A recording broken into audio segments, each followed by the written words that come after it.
Hey everybody, this is Dr. Daniel Choi here at North Texas Dental Surgery, Wisdom Teeth and Denture Implant Center. And I'm Dr. Adam Bellingham from the Grapevine Dentist.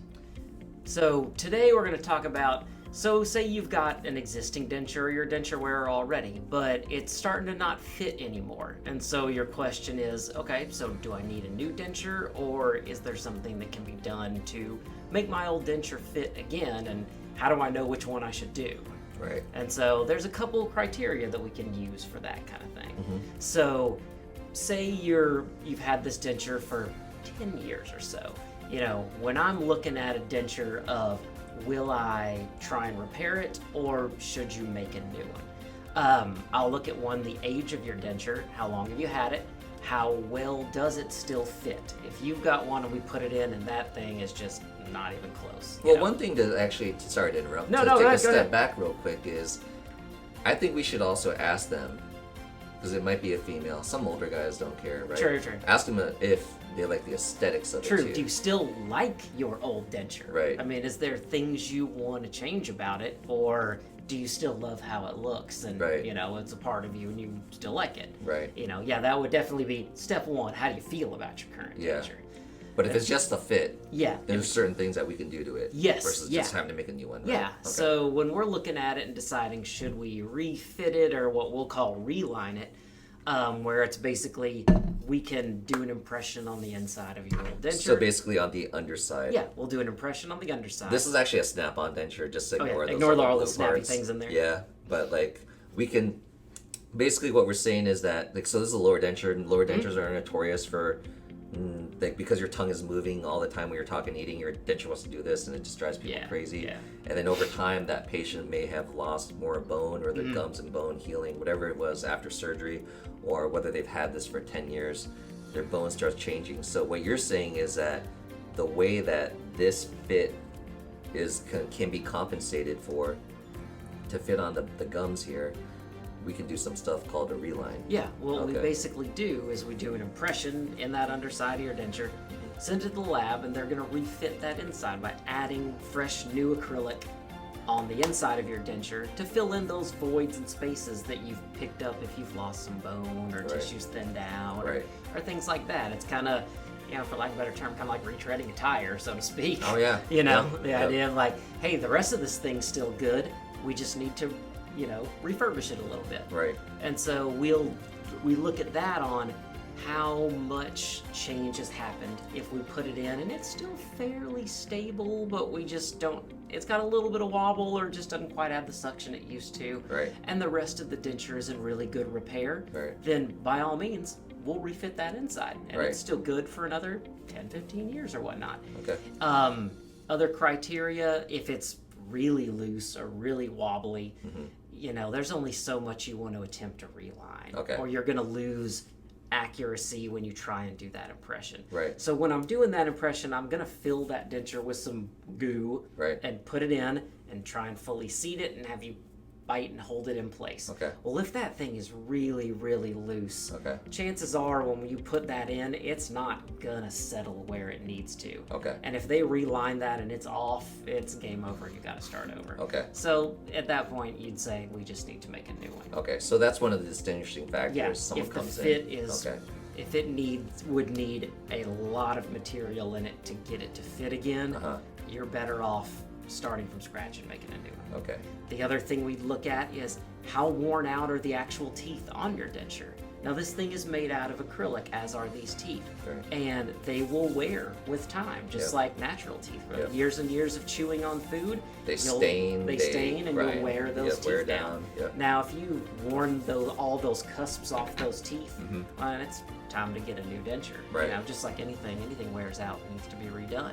So, you know, you could find one that say it still fits great, but you've worn all those back teeth down to nubs, and it's time for a new one because one, you've collapsed your bite down because you've lost height, and you've lost chewing efficiency because you're trying to chew with flat teeth. That's not gonna, you know, you're not a horse. You're not gonna get that far chewing through a steak with flat teeth. Right. Now, I'd like to make my personal opinion here. Again, I have a unique perspective because I've worked with so many doctors in Dallas-Fort Worth over 7 years as a traveling surgeon. Seen a lot of dentures. Yeah. My personal take is that and I know you go through the necessary steps, which was, I kind of found it shocking because I have seen a lot of people that take a lot of shortcuts. Yeah. And so I know you make good dentures. When you have a patient that has now, like, maybe you built, because you've been practicing, this is your 15th year now, right? So let's say you found a patient that you did a denture for, you went through all the steps 10 years ago, your patient, and then they came back to you and they said, you know what, I don't really care the way it looks. It's like a 75-year-old guy. He had it done now when he was 65. He's like, I just need, the fit's not that good anymore. Or my upper denture's not fitting that well anymore. And then he's like, and then you ask him real quick too, is like, do you care how it looks? Like the teeth may have stained a little bit more. Does that matter to you all anymore? And he's like, no, I don't really care about that. I just think I want to go through that realigning, save a little bit of money. So great. I feel like you could have a good option like that. So like, that would be a good result, like, because you went through the necessary steps the first time. So another quick example or analogy would be like, imagine you go to a podiatrist, he makes you a custom-made orthotic that, he made for you 5 years ago. And then it was awesome, but now it's starting to wear a little bit, and then he can kind of tune up that custom-made orthotic, right? Then there's the other option where basically they make an orthotic, but like another guy, a podiatrist, totally cuts up several steps, doesn't make you the best orthotic in the first place, and then he's trying to fine-tune it later on, then you're not going to really get the best result out of it. It's still never quite going to be where it needs to be, because you can only fix something to the standard it was originally made at. If it was already not that great, well, you're not going to make it perfect, because it never was. Right. The problem that I realistically see in a lot of, when I was going around, I was seeing a lot of dentures, because now we are in an environment versus what we learned back in school, many years ago. God, it's been a long time, like 13 years for me from dental school. But when we were making set of dentures, we had to go through a lot of steps. But the steps are necessary to make sure that you have a good, long-lasting denture, right? This is not something we're trying to make for you a year or two and get a new one. And I think what the public, they get like inundated with a lot of ads for discount dentures or this or that. Get a denture done for $300. And then I've seen patients, they come to my practice and they're like, I literally had it made and I have it sitting on my nightstand and I don't use it. And then they're like, can you modify this and realign it for me? It's not really going to work like that.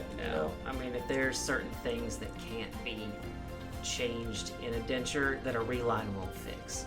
All a reline can fix is a little bit of stability and retention or suction for an upper or a lower. That's about all it will fix. Things that can't be fixed, if the bite is off, as in it's too tall or if it's too short, if the teeth aren't set where you like them, if it's canted off to one angle, none of that can be fixed in a reline. You need to have the denture made properly or before.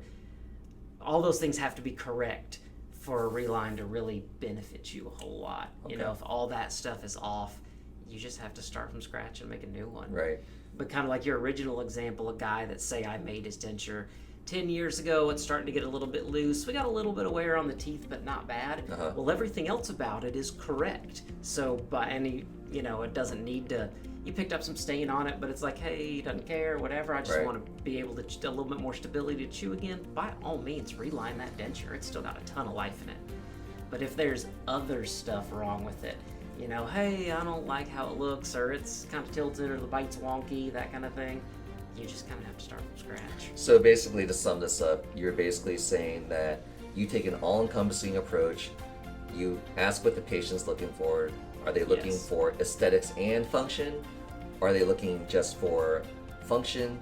Then we can potentially reline it, provided the denture is in good shape. Right? And, it's like retreading a tire, just little modifications for it. If it's aesthetic, relining can't fix anything. You got to get a new denture. Right? If it's really an aesthetic issue, there's aesthetic issues with it, you have to make another one. If the bite was off and you're trying to fix it with that, or what we call vertical dimension, where it's you feel like the teeth are too long, you can't get your lips over your teeth, or you feel like when you close it's too smushed down. Relines are not going to do a whole lot for those. You basically need to make the original parameters were off on that denture, and you just need to make a new one to the right height and whatnot. My takeaway from this also is find somebody that goes through the necessary steps. Yeah. Realistically speaking, and spending the money isn't necessarily going to get you like the best result either. Yeah. It's about finding the right dentist that's going to go through all the necessary steps. You can find a guy that you're going to pay $3,000 for a denture, and he still doesn't go through the necessary steps. Still going to be garbage. It is. I hate to say that, but that's a reality. I've seen it, unfortunately. It is a reality. Yeah. So, this kind of goes into finding a good dentist, like talking to other people who's like, they know that they had a really good denture made from.